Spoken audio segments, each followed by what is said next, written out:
Welcome to the podcast, Jimmy. I've been really excited for this chat with you, and I have known you for quite a while, and we can talk about our relationship a little bit as we go through the podcast, but we're going to talk a little bit about your story, and in particular, your cancer survival story. And, people who have had cancer and come out on the other side always, they have the words that they really like to use and the words that they don't love to use. So I'm just going to let you roll with it and give us your intro and why, I wanted to interview you here today because people love success stories. And cancer is just exploding. Everybody knows somebody who has gone through treatment or who has it or is struggling right now. So I think this is a really important episode, and my listeners and community are going to get a lot out of it. So thanks for coming on today. Yeah, absolutely. Thank you for having me. Let's Yeah, start at square one. Just kind of talk about how we met and and how sure. I even got connected with you. Yeah, absolutely. So I started listening to your podcast. I actually heard you were interviewing McCall McPherson was the first episode, and you guys were talking about GLP-1s, which I just thought was so interesting at the time because I've, perimenopausal woman, and I'm always struggling with that last little, 5 or 10 pounds that I want to lose. But I started listening to you because of that episode and actually ended up not doing GLP-1s at all. And mostly just because I felt like there were too many factors. I wasn't super interested in doing that. So I actually started following your protocol. I had never even heard of the concept of only eating 2 times a day based off of like allowing your body to have that break from food. And then I really enjoyed doing that protocol and went very low carb based off of that and had tremendous success and have just every time. And it's funny because, I go back and forth a little bit on different protocols that I want to follow, just different seasons of life. But every single time that I'm like, oh gosh, I'm stuck again, I go back to what you told me to do, and it's always a success. So I don't know why I ever sway away from it, but last year I did your protocol where I was doing 40 grams of carbs a day and then only eating twice a day. And I was intermittent fasting later into the day. I know now that you're really into like eating your meals a little earlier. But I still actually prefer skipping breakfast and going at least 16 hours with fasting. And I have a lot of success with that. And then just thinking from like autophagy and just all of those things, I really enjoy eating that way. And so I have stuck with that. And now, actually, because of you, I also use the lumen. So I'm completely addicted to using that baby. I blow into my lumen every morning, and it's actually so incredible to really be able to see what your body is doing. And I've actually learned that I need a little bit more carb than I thought I did. So I go very extreme in any direction when I do something. I do it with my whole self, and anybody who knows me knows that. And so I would like over fast, and I would under carb, and I would like go too far. And yes, I would get great results, but to what, extent. So I finally am starting to learn what balance looks like with my body. And a lot of that just has to do with listening to your podcast and just enjoying the tools that you recommend and paying attention to all of that stuff. So that is how I came to know who you are. And then with all of the success following what you recommend, I just have continued to listen to you and just am always encouraged by the things that you are offering up. And even with circadian rhythm stuff that you're talking about now, I'm trying to get outside and get my feet in the ground more and just all of these different tools. So it's really good. Yeah. Well, good. I didn't know all of that about you, even though Really. we've collaborated for a long time. I actually didn't know that you had implemented these things after you started to listen to me. So I thought those were things that you had already done. So I'm glad that they've been successful for you. And it is just a testament that everybody is different, and fasting protocols and intermittent fasting protocols certainly just work different ways for different people. And yeah, I loved going through breakfast and through that too until my blood sugars and my cortisol didn't love it. But I found now that I've re-regulated and balanced out my cortisol. I've been working on that for probably 5 or 6 months now, that I can go back to some morning fasting. I don't do it every day. And I think that's what got me in trouble personally. And, everybody's walking a different walk. But I find that I can go and do that a couple times a week, 2, 3 times a week. Like if I'm like, especially if I'm traveling or, driving, or like, I don't like to like eat this huge breakfast and then sit in my car. I don't know. I just feel heavy and like, I'm like going to go to sleep. So, I found that as long as I don't do it every single day, I can actually pull that off again. So that's been working well. But, yeah, I just feel like everybody has to remember, like when they listen to these interviews, and what works for one person may not work very well for the next person. So I would love to dive in. I know that you struggled with breast cancer at one point in your life, and I'd love to dive into that because I haven't fully heard that story either on how you overcame that. So if we can, go back to that time, if it's, not too painful, because I know that had to have been a huge struggle, but back to that time of where you were in your life when that diagnosis came. Yeah. So I'm going to go a little farther back because it gives you some good backstory. In 2004, my mom lost her battle to breast cancer. And so I was 24, she was 54. And that was very traumatic. Our family. I was 54 is incredibly young. And of course, the closer I get to 54, the more I realize how young that actually is. But she did a few different things in her journey that I was able to just kind of watch and take mental note basically of how I maybe would or would not want to tackle this if it ever came my way. My husband knew my mom as well. And so after we got married, we were just talking about, hey, what is the plan going to be if I ever am given that diagnosis? And I have always been into holistic therapies and lean towards more, I guess the term nowadays is crunchy. I know I don't like that term, but I I guess was I was laughing the first time I heard it. I said, "Oh, that doesn't sound very appealing," but I guess I'll own it. I'm a little bit more on the granola side, I guess, crunchy, but I'm okay with it. And I was talking with him about it. So my mom died of breast cancer. My dad remarried, and when he remarried, his wife also was diagnosed with breast cancer. wow. And when she was diagnosed, she did a few things with traditional Western medicine, and then she found Dr. Forsyth, which I'm not sure if you're familiar with Dr. Forsyth, but he was interviewed by Suzanne Sommer in her cancer books when she was doing all of that research on some of the more integrative approaches to breast cancer.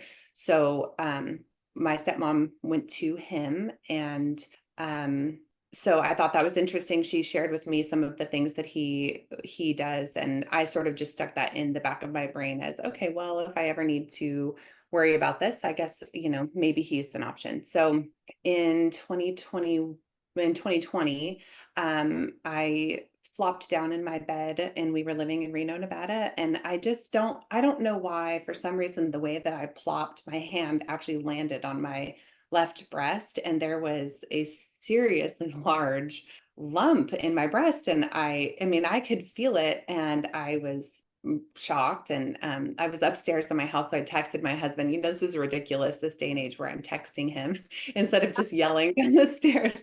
But I said, you need to get up here right now. And he came upstairs, and then of course we immediately started researching how often lumps are benign. And the concern that I had was that my left breast is where my mom's breast cancer was in her left breast. My aunt, her breast cancer was in her left breast. And so when it was my left breast, I got a little bit more concerned that it was something, more severe. So I immediately texted my stepmom, who had been to Dr. Forsyth, and I just asked her what she thought I should do. And I still don't have a general practice physician. I don't see regular doctors ever. So I didn't even have anybody who could refer me to an oncologist. I haven't even still actually never had a mammogram because I don't believe in them. So there's that. And so I I actually called them the next day, Dr. Forsyth's office. She said, my stepmom said, go ahead and just call there and ask them what they recommend that you do. So I called, and because he recognized my last name, now, I think I said earlier that I think Smith is a very boring last name. So I hyphenated to Sturgeon-Smith, kept my maiden name. Well, my stepmom is Sturgeon as well. And so when I called Dr. Forsyth's office, he recognized my last name, and they bumped me to the top of the list to get me in. And everything is cash, because they don't take insurance. So I had to just pray about where that was going to come from, and went straight into Dr. Forsyth's office as quickly as possible. And he was doing an exam, and when he touched my breast, you could actually see his countenance change. And he's obviously been in this industry for years and years and years. And when his countenance changed, I just knew that he knew more than I did, obviously, but that something was wrong. And he goes, okay, so you have a few options. One option is that we can send you in for a biopsy, and we can see what this is. Another option is that we could just go straight to a lumpectomy and just take out whatever's happening here. Or we have this third option, which is called the Greek test. And I kind of looked at him sideways, like, what is a Greek test? And he said, we basically take your blood and we send it to Greece, to this lab in Greece, and they will evaluate your blood and determine whether or not they find circulating tumor cells and what type of cancer. And it's all done just through your labs. So the clinic is actually called RGCC, and it's pretty well-known cancer research clinic in Greece. So I opted for that, even though it was a little bit more of an expensive path, because I don't have insurance anyway. I just figured a couple of things. One, I watched my mom have a biopsy done on a benign spot on her breast, and a few years later, that exact same spot became where her cancer started to grow. So I have my reservations about how good it is to start poking and prodding at your body. And this is not based off of me doing a ton of research. This is just my life and watching my mother and making decisions intuitively based off of what I saw her go through. And I know that there are articles that you can find about seeding, and then there are different perspectives on whether or not that is real, or, okay, it is what it is. For me, it was just a no-brainer that I'm not going to open up my body for harmful rapid oxidation and expose my body to the elements. Like, there's a reason why it's all there the way it is. So I opted to go with the lab in Greece. And then I waited patiently for those results. And I just kept picturing the look on his face and thinking, I hope he's wrong. I hope whatever that look was wrong. And so then I was in this prayer meeting with some friends. So just a little sidestep is I'm a worship leader at my local church here in East Texas. And then I have been a worship leader for years and years. And so I was with some of my worship team, and we were at the International House of Prayer leading a worship service. And I was praying about it and just trying to kind of get an understanding for what was happening. And I felt the Lord clearly tell me that it was cancer, but that it was going to be okay, and that this was not going to kill me. And I came out of, and that it was generational. And I don't know what you think about sort of like the generational things that happen, but that felt very specific to me, that it was something that my mom had to battle, and now I'm battling it. But that it was going to be okay. And so I came out of this like weird little, I don't know if it was weird, but it wasn't audible, but it was almost like I could just feel the Lord talking to me and telling me that it was cancer, but it was going to be okay. And that was on Thursday, June 27th of 2020. And I told my friends, I came out of that little moment, and I told my friends I was with, hey, I think that the Lord just told me it was cancer, but I think that he also said I'm not going to die. I think it's going to be okay. And they said, wow, that's amazing. And, we're glad to hear it, that you're not going to die. But so 2 days later, I was at a group of these, at a meeting at my church. We had a leadership meeting, and there were about 30 other people. And I got the phone call from my cancer doctor, and he officially gave me the diagnosis that it was breast cancer. And so when he called, I had, of course, spotty reception. And then he's also a bit older, and it was a little difficult to understand what he was saying. So I was kind of panicking, and then also just trying to listen and take notes and gather as much information as I possibly could. And what I remember him saying is that my circulating tumor cells were at a 4.6, and 5 is considered metastatic. So I was just almost metastatic in my prognosis. And he said, but this is positive. We're going to be able to tackle this. So that was when he officially gave me the diagnosis 2 days later, when I was with that group. And when I went back inside, it was really, I felt like it was incredible timing, because I was with this great group of Christian, fellow believers, and they all like laid their hands on me and prayed over me. And it was just so encouraging. I hadn't even told my husband yet, because I was in this meeting and I came back inside, and it was, yes, you have breast cancer, but they all just prayed over me, and it was really incredible. So not a great diagnosis, obviously, but I just felt really hopeful that given all of those things that were happening, that there was a plan and I was going to be okay. And even if I wasn't okay and everything fell apart, like I just felt so much comfort that, that the Lord was speaking to me and just kind of walking me through it. So yeah, so then I went back to Dr. Forsyth's office, and we talked about treatments, and we figured out what we were going to do. And the way that they handle the treatments at Dr. Forsyth's office, there are a few clinics in the country that do it the same way. It's called insulin potentiated therapy. And it is, if you want to do chemotherapy, which they don't push that on you, but if you want to do chemotherapy, what they've done with the lab results is they actually went to, they take your blood and they treat it with these different types of chemotherapies and these different types of immunotherapies to see what is most efficient towards killing the cancer that lives in your body. And so I felt so comfortable with that, because it wasn't like, oh, hey, you have breast cancer, and most of the time we just do tamoxifen for people who have breast cancer, so we're just going to do that. It was really specific to what was happening with my body. And then so what we did was, for 3 weeks, I went in for treatments, and on Monday, Wednesday, and Friday, they did the more like immunotherapy. So they found that curcumin was actually one of the biggest, most effective treatments to kill the cancer that was living inside of me. And so they did curcumin treatments on Mondays and Fridays. And then on Wednesday, they had like a B vitamin cocktail that they would do, or they would do like a C. So they had some different types of, like vitamin infusions that they would do surrounding Tuesday and Thursday, which were chemo days. And so I went in, let's see, I think this all happened. I was diagnosed so right towards the end of June, and then right after the 4th of July, I went in for these 3 weeks of treatments. So I had to get a PICC line, which, by the way, is miserable. I don't know if you've ever had to. Sure. No, I have not, but I have seen them, and they don't look fun.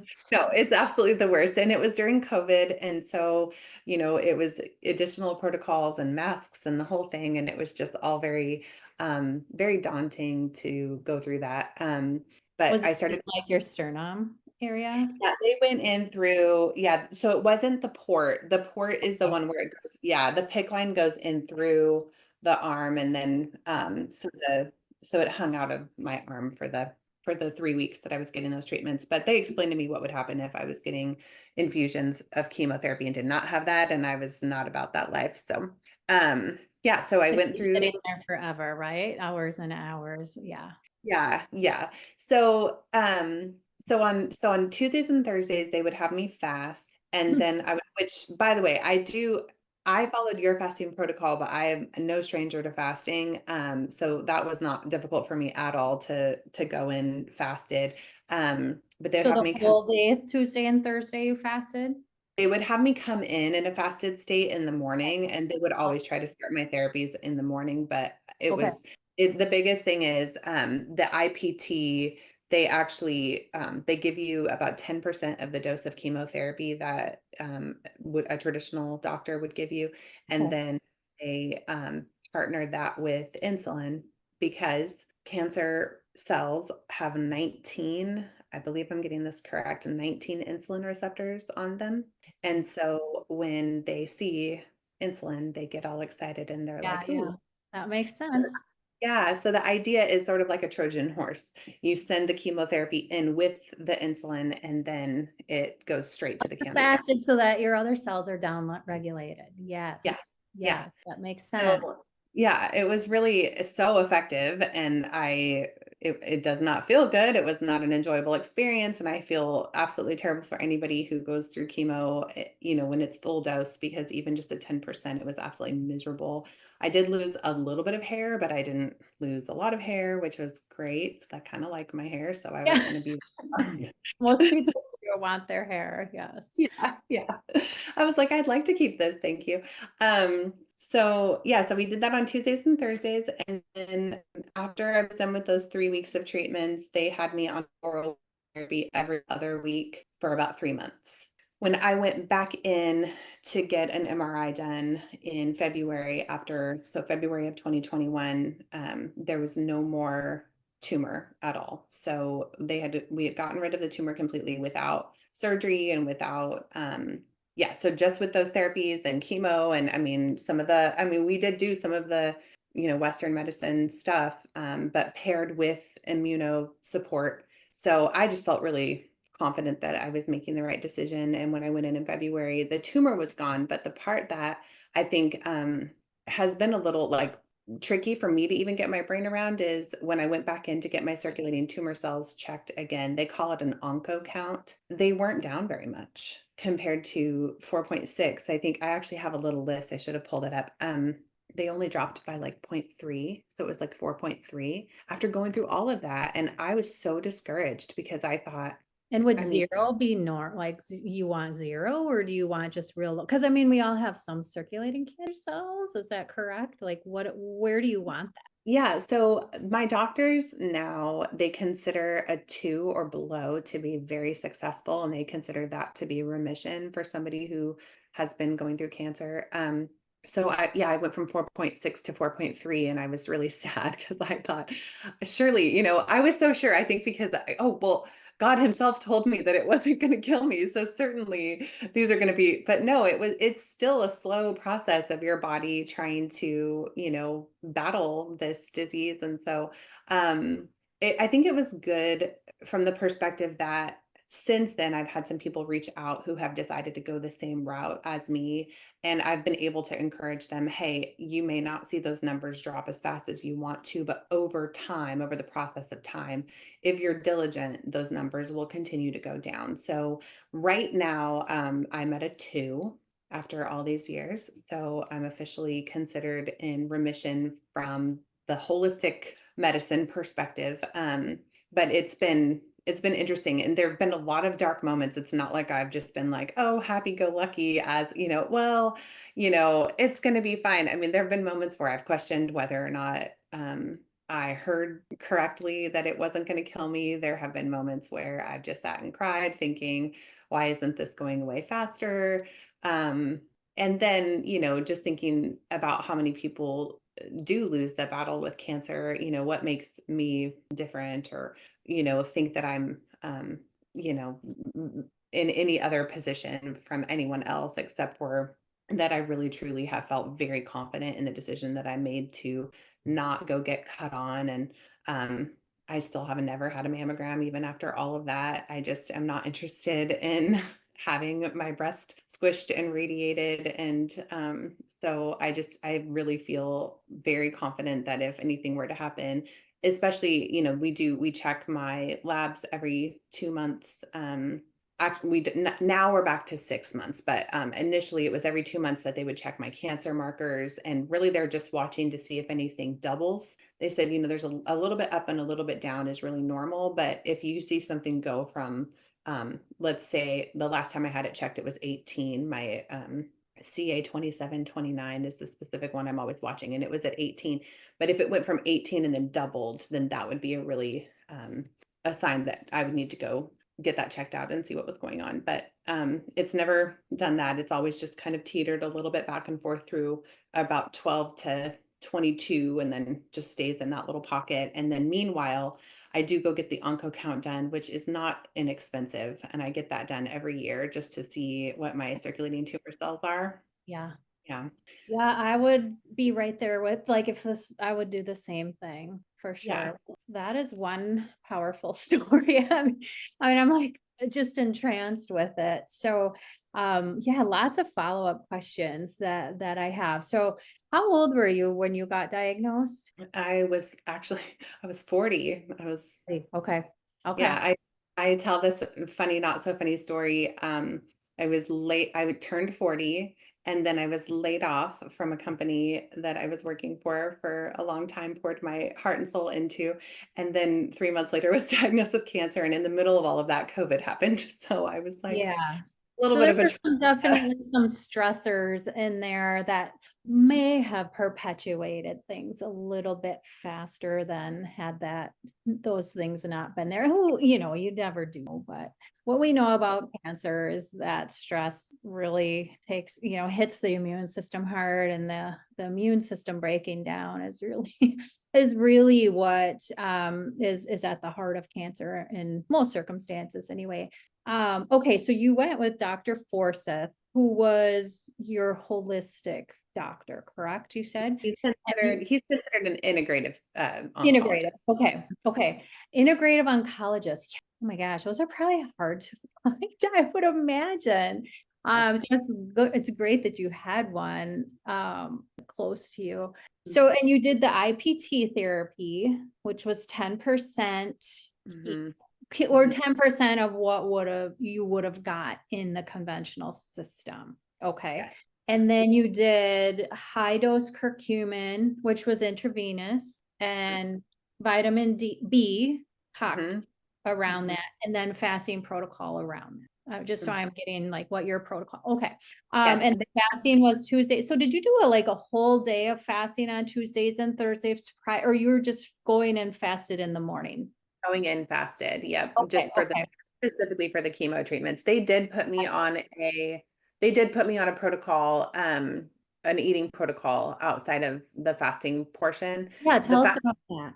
Yeah, so interestingly enough, and I don't know why this happened, but I decided I was just disgusted by pork one day. Like I couldn't eat it. I just don't even know why. It was just like one day I woke up and I looked at a piece of bacon and I started to gag. And I'm not kidding. Like I am a meat eater. Okay. So I was just like, this is so weird.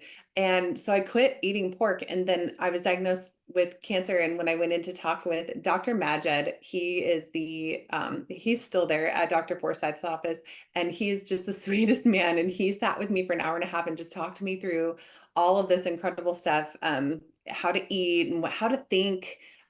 He talked about Johns Hopkins University and how they have research showing that people who have a positive perspective on their cancer are more likely to be able to overcome it. And I really hung on to that. I mean, it's not just like, oh, you need to think positively. They actually have research that shows that if you are thinking more positively about this, that you can conquer it. And so that's incredible. And I was always like this too. Like I would go in and I'd be like, okay, we're gonna fight today. Like, let's do this. But he told me, he goes, okay, so one of the first things I need you to do is I need you to stop eating pork. And I was like, That's so crazy. yeah, and I said, "That's really weird because I already quit eating pork and it was just grossing me out and I don't even know why." And he just said that he's like, "We just need you to eat, we really recommend that you stay away from bottom feeders because of the heavy metals, that you stay away from pork because there's always a lot of toxins in the fat of the pork." And then he told me to stay off of wheat and I'm already and have been gluten-free for 13 years, and don't eat corn because I don't know if I'm allergic to it. I don't know what happens, but I just get really sick with wheat and corn both. So I stay away from those already. So it was really weird because I'm going, well, you just told me to stop eating all these things that I already don't eat. Yeah, Like, yeah. and I still got cancer, sir. Like, what the heck? So You that know? wasn't particular to your cancer that they found. That was just across the board what they have everybody kind of Yeah. avoiding. Okay. Okay. Yeah, they send you home with a little document and it's like, just don't eat any of this stuff and you can have lots of this. And they even ask you to limit your red meat to once a week. And that didn't honestly do that. I really like beef, Yeah. and I always eat organic beef, so I wasn't really worried about it because I felt like, again, I think you have to pay attention to the things that you feel like make sense for you, and Yeah. um, And so where your meat is sourced, I'm sure plays a huge role. yeah, I so mean, the you could argue the whole water thing, like don't drink water because it's contaminated, there's just so many variables. So they had in the office, they actually gave me this huge jug, and I would come into the office and they would have me fill my jug up with this water from a company called Alcaviva. I don't know if you're familiar with it, but it's alkalinized water. Okay. And the idea being that, cancer can't survive in a highly alkaline environment. And what's interesting about that is that company is actually out of Reno as well. And my husband already had been researching that water machine. And so we had an Alcaviva machine in our house already when they were That like is, coming. like all these I- things are just rolled into place Yeah, already. And you heard the yeah, voice from God, and it's just amazing. yeah, yeah. So it really did feel to me like everything just fell in place. I felt like, having watched my mom go through what she went through and then having somebody step in to, my stepmom is wonderful. She never has ever pretended to try to take the place of my mom, but she has been a fantastic figure for that position for me, coming into my life in adulthood and then having also gone through some similar things. She also had an incredible outlook on her cancer story, and she was very positive, and she's been in remission for all these years and doing great. And so I think it was just interesting that I had so many pieces in place kind of laid out and ready for me when this happened. So one of the things that I think is really fascinating is when I was diagnosed with cancer, I think Amy Lacey, the founder of Soursop Nutrition by Beamy. Yeah. She, We both she, love that company. Yes. yes, We're not she gonna pretend we don't. no, no, so much love. But she is a dear friend, and she has been a very dear friend for many years. And when I was diagnosed with cancer, she was one of the first people I called, and I mean, she cried with me. She carried that burden with me. She prayed with me. She was absolutely, that's going to make me cry. Very much a part of just being on that journey with me. And right around the exact same time, her mom was diagnosed with cancer. And so both of us going through this simultaneously, and her mom decided to go the more traditional route, and her mom's doing great. I went this more integrative route, and I'm doing great. And it was just really interesting as she and I were talking about different things. Her husband's also a physician, and he's funny. He likes to make fun of me for being so crunchy, being so granola. He Oh, pokes fun at you me. and me both. I don't even know if making fun is the right term in our home, but yeah. Yeah, well, I consider Amy's husband, he feels like a big brother to me, so he's like one of those people who he can make fun of me all he wants, and we just love him to pieces. But they were both, on the phone with me a lot, trying to help me even just read my labs sometimes and figure out stuff. And so it was really interesting when she came across soursop, and the whole story completely separate from my story, but like right after. When she came across soursop as an ingredient to be efficacious against all sorts of chronic diseases. Metabolic It, diseases that we might be meta- talking about. metabolic diseases. It was just really neat timing that she came across, soursop and graviola and all of the different names that you call it. And I've been really excited to continue to start using that in my journey, just because I mean, I know I've had a lot of success as I've been going along, but again, anything that comes into play that can help, obviously, I'm going to want to take. And so it was just interesting how she was there for me during that time. And then she met someone completely separate who introduced her to this ingredient that ties in so well to my story and her mom's story, and just is continuing to help so many people with that piece of the puzzle, and just kind of continuing to build up that nutrient profile to give you the ability to fight off these different types of things. So Yeah, I'm Yeah. excited to see where, like, what kind of studies will be done on soursop in the future and how they will be helpful for, inflammation, metabolic disease, weight loss, even blood sugar regulation, cardiovascular. I mean, there's a lot out there. Yeah. So where did you get your therapy? I'm sure that there's people like, where did she go? Where's that clinic? Yeah, so Dr. Forsyth's office actually does the treatments in office. And Okay. so I did the treatments with him. And then we actually decided to move to East Texas from Reno. So Comes from that was in Reno that you got those? Reno. Mhm. Okay. Yep, in Reno, Nevada. And he's still practicing and his clinic is still doing stuff. I have a really good friend who is seeing him currently. And we've just been, kind of talking back and forth about our journeys sort of paralleling, and it's been interesting to see him go through some of the same stuff that I went through and starting to see the same successes and having that same positive outlook. And it's just really incredible.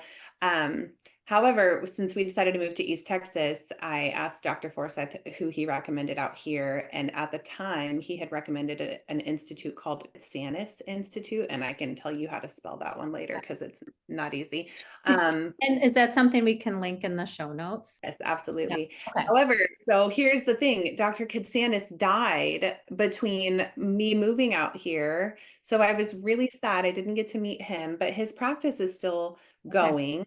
And I actually see the nurse practitioner who's running the office right now, and her name is Lindsay, and she's great. So the only thing is they no longer do the IPT therapies out of that office. So she has to refer people, but she does do she does do the Greek test, and she can draw all of those labs and send those to Greece and do all of that stuff. So all the preliminary stuff, if you do end up thinking that, you might have cancer or want to find out without having the invasive Yeah. treatments, then she can point you in the right direction towards clinics that you can go to. Yeah. Okay. Okay. And I would imagine, so an integrative oncologist, so if you go to a regular, a conventionally trained oncologist, you basically have chemo, radiation, surgery, combination of both. And you start asking questions about alternative therapies, they don't like it. So Yeah. with the integrative oncologist, is that just so specialized that these other alternative treatments are, like, are okay? Because I know that with some traditional oncologists, they could lose their license if Yeah. they push, or if they, if they recommend any of these other therapies. So I'm just wondering, like, how the specialty is different, and why there aren't why there aren't more, honestly. But you've given us some uh good ways to try to find an integrative oncologist. But yeah, I would be There, definitely.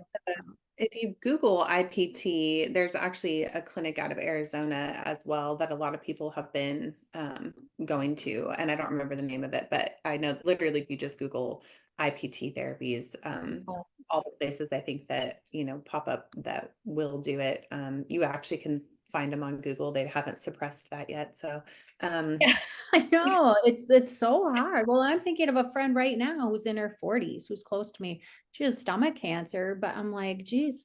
And she's in chemo right now. So I don't know, like, how that works if you've already started conventional therapy. But Yeah, you can always pivot. So here was the thing.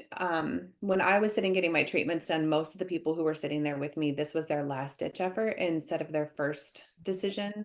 yeah. And it's very, very expensive. And I will say that I had a GoFundMe, and I put it out there. Look, I don't have insurance because I don't even go to traditional doctors. So there just never has been a reason for me to have it. However, here we are, and I want to do this holistic therapy, and it's not covered anyway by insurance. So, we put a my best friend actually put a GoFundMe out. And then we had a guy from my church, and I still have no idea who this was, give me a check for $20,000 Wow.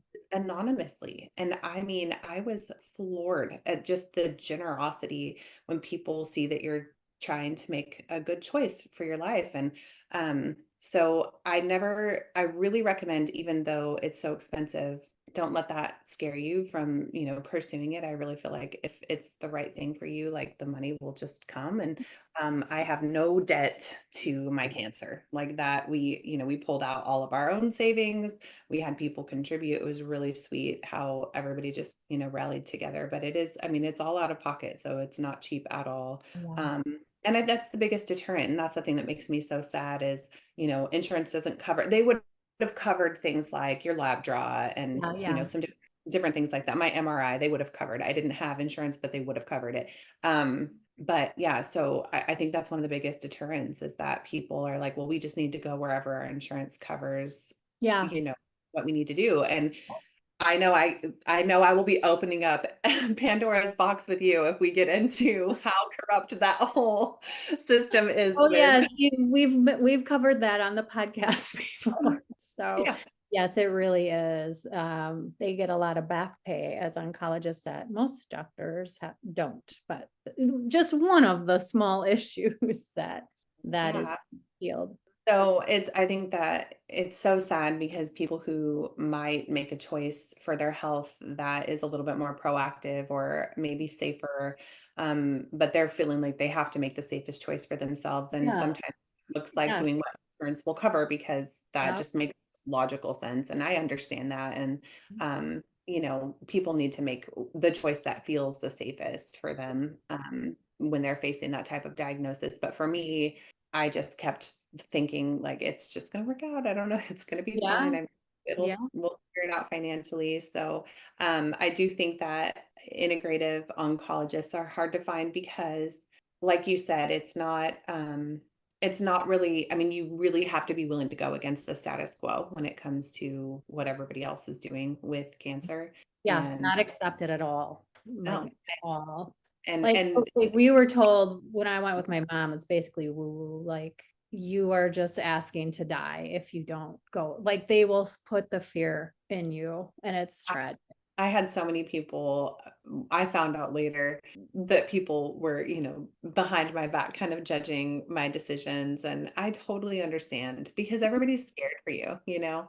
but I wasn't scared for me. I just was very like, this is the path. And even if I die from this path, I still feel like it's the right path for me. I would truly rather die of cancer than die of all of the treatments that can be so toxic. Exactly. And that's usually what happens is that you die of the actual treatments and the chemo just completely Mhm. annihilating your immune system and Yeah. body. But yeah, it is. And I know like with my mom, she was going to try chemo for a few rounds and then she got so sick and so out of it that at that point it's like, well, there's no way she could research anything beyond what she was already doing. And even having me, like having me there, it is, it's such a tragedy. One thing I wanted to circle back to that I was interested in as you were talking about it was the left versus right breast when you said like, oh, it was interesting that your mom and your aunt and you all had the left breast. Is there something anatomically that makes that, like the prognosis any different, or was it just like it was just because it was for your family that it was strange that it was all left side? Yeah, I think for me the alarm bells went off that it was my left side because it was the same breast as my mom and my aunt. And I think from again, not to get too woo woo, but from like a generational perspective, from I do have some of the genes. I don't have the BRCA, but they do genetic testing and it's just interesting. I think one of the doctors that I met with here in Dallas, I'm not in Dallas, but I go to Dallas to Dr. Katsanis' office. And so one of the doctors that was working out of that office for a minute was talking with me about how just because you have the genes doesn't necessarily mean that you're going to get cancer. It does mean that you are more susceptible, but something has to make the cup overflow, so to speak. And so for me, we look back at what was going on in my life and we 100% think that it was stress that made my cup overflow with this situation. But It can be cavitations. It can actually be something to do with like dental issues, where I actually went to a biological dentist here in Bullard, Texas to check to see if I had cavitations, just to kind of check some things off the list. But we really felt like, my husband and I just really felt like stress was the thing. And so I'm very careful to monitor the amount of stress. But back to your question about the left breast, I don't know. I don't really know if there's anything that ties that to anything scientifically. I think it's more just, for me, it was uncanny, that it happened. And for some reason, when it hit me that it was in my left breast, and I just went, oh, shoot, that doesn't Yeah, yeah. feel like it's going to be good. Right, So, right. And then seeing the look on your doctor's face. But I'm the same way. We do have insurance. Like my husband has carried insurance our whole married life, and I still don't go to like physicians. I get my labs done, and I do. I always have companies like contacting me. You want to run your labs and do this and that? And I'm like, oh, sure. Like I'll take a peek at that. But I have not had a mammogram either. And again, we're not saying like telling everybody don't go. We're not. We got to put that disclaimer out there. This is not medical advice. But no. I'm the same. Like there's as much negative as there is benefit to them. So yes, I will be 49 in a couple months. So I know I'm going, and then they're already, sending me, get to your colonoscopy because you're almost 50. And I'm like, Nope, no, thank you. I'm good off that. I I'm would really have good. watched my son go through with all this digestive stuff and all the people who get a C. diff infection. Again, we're not telling you not to do that, but Again, how about just you do you, but I'm gonna not, and we're gonna be, yeah, no, I think that that's the tricky thing is, again, I feel like everybody just needs to make a decision they feel the safest with. And if you feel better getting a mammogram, get one. I'm not here to tell you to get one or don't get one. I just don't, it doesn't resonate with my spirit. It doesn't make me feel, I just know that it's not the right decision for me. And I'm perfectly comfortable not getting them. And, it's a little tricky. I think when we were talking offline about where I live right now, and I love it here in East Texas, but it is interesting. They will not let you get just an ultrasound on your breast. So I had a little scare when I got here, and I wanted just to get an ultrasound just to check, just a really quick, let's just see what's going on. And you have to fight tooth and nail to let them do an ultrasound, or to get them to do an ultrasound without a mammogram. That's just the protocol, is you get a mammogram and then you get an ultrasound. And I just wanted to jump straight to the ultrasound. Look, if you have a suspicious spot in a mammogram, the next thing they have you do is get an ultrasound. Why can't we just get the ultrasound? But for right. some reason, you have to go get the mammogram first. And I just think it's, how about just let me have the ultrasound? So Yeah, we've had that's, Dr. Ben Simmons on here talking about mammograms, and there's a lot of different options out there if you don't want to get one. And I would guide listeners back to that episode. She talked all about I things, remember it. and then up and coming things that are very like not invasive at all. So I'm kind of waiting around for that. Just I, as I do, I do examine my breasts, but I don't feel the need to get a mammogram either. Well, last question for you. Is there anything in your life that you do differently now that you did or didn't do before all of this happened? You said you've always been pretty holistic. But is there anything different that you feel is really important for you to either do or not do now?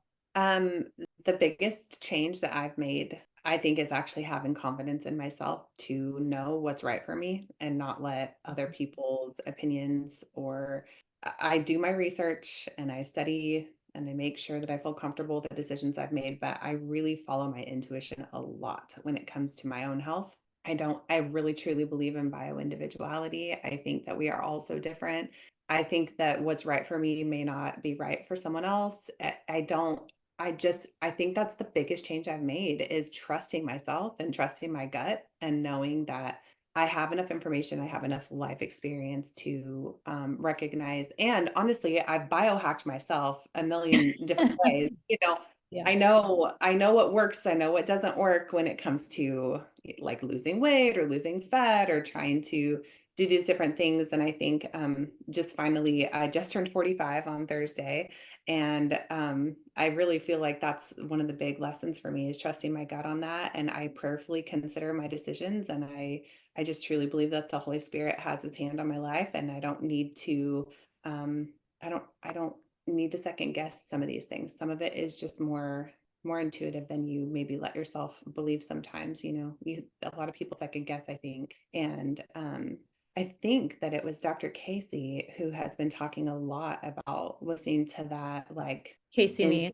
yeah, Yeah.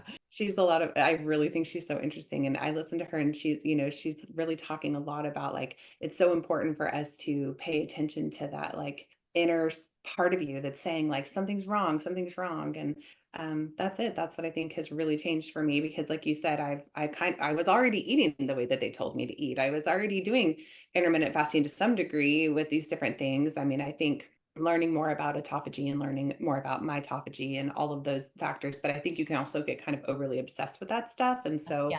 it's good to be mindful, but I think like again, for me, I kind of am very like all in on stuff. And so I tend to overdo it. So really just recognizing, okay, it's time to rein it in. It's time to just kind of listen to that. I keep going like that. Time to listen to that.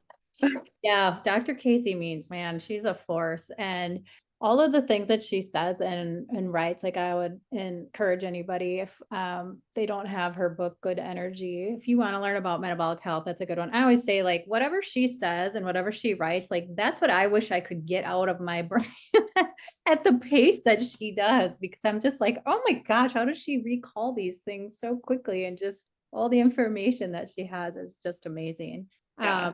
And honestly, when you have such a strong faith, and you say, and I do too. I mean, we're very alike that way. But when you say it's like you're just trusting your intuition, it's like, is it intuition? That's probably not. It's just like you said, it's the spirit talking to you. And some people might do a little eye roll or not think that, but you were confident and you were calm and you didn't get anxious about your judgment and the path that you took. And there's a lot to be said about that, and just having that calm mind and calm demeanor as you go Yeah. through treatment. And I honestly, Jimmy, your story's not done. Like, I think you're just getting started with sharing all of this, and there's a reason why you went through this. There's a reason why you came out, the way you did.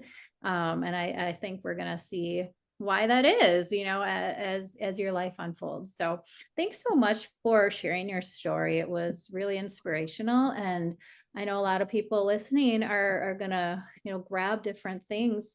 And they're just going to be so helpful for them and give them some other options. And like we were saying, everybody's different, everybody's path's different, but it's nice to know that you had such an inspirational and successful story. Yeah, absolutely. And I completely agree. I think for me, the Holy Spirit is my intuition. So I absolutely am so there with you on that one. Yeah, I trust my gut because I feel like it's guided. Yes. So Yes. Well, thanks again for sharing your story. I know it's not easy to talk about things that these hard things that we go through, but it's really the hard things are what help others to get through those hard times too.